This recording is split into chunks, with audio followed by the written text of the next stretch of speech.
കാഞ്ഞങ്ങാട് കല്യാൽ മുച്ചിലോട്ട് പെരിങ്കളിയാട്ടത്തിന് ചൊവ്വാഴ്ച തുടക്കമായി. ഒന്നാം കളിയാട്ട ദിനമായ ചൊവ്വാഴ്ച രാവിലെ മടിയൻ കൂലത്തു നിന്ന് ദീപവും തിരിയും എഴുന്നള്ളിച്ചു.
ദീപവും തിരിയും തമ്പുരാട്ടിയുടെ ഗർഭഗൃഹം പോലെ ചൈതന്യം തുടിക്കുന്ന കന്നിമൂലയിലെ അക്ഷയപാത്രത്തിലേക്ക് സമർപ്പിക്കുകയാണ്.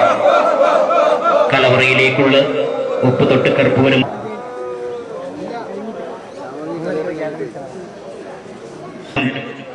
ഇനി 6 ദിനരാത്രങ്ങളിലായി 6 ദിവസം നീണ്ടു നിൽക്കുന്ന പെരിങ്കളിയാട്ടത്തിന് കണ്ണൂർ, കാസർഗോഡ് ജില്ലകളിൽ നിന്നെത്തുന്ന ആയിരങ്ങളെ വരവേൽക്കാൻ കല്യാൾ ക്ഷേത്രത്തിൽ ഒരുക്കങ്ങൾ പൂർത്തിയായി.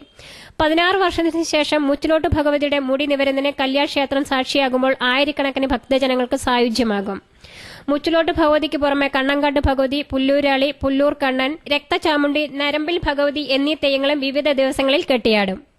വൈകിട്ട് 3-ന് മുച്ചിലോട്ട് ഭഗവതിയുടെ തോറ്റം, 5 മണിക്ക് പുല്ലൂർണ്ണൻ തെയ്യത്തിന്റെ വെള്ളാട്ടവും നടന്നു. രാത്രി 8-ന് വിഷ്ണുമൂർത്തിയുടെ തിടങ്ങൽ അരങ്ങേറി. രാത്രി 10-ന് മുച്ചിലോട്ട് ഭഗവതിയുടെ അന്തിത്തോറ്റവും, ബുധനാഴ്ച പുലർച്ചെ 3-ന് പുല്ലൂർണ്ണൻ തെയ്യവും, 5 മണിക്ക് കണ്ണങ്കാട്ട് ഭഗവതിയും, 6 മണിക്ക് പുല്ലൂരാളി തെയ്യവും കെട്ടിയാടും.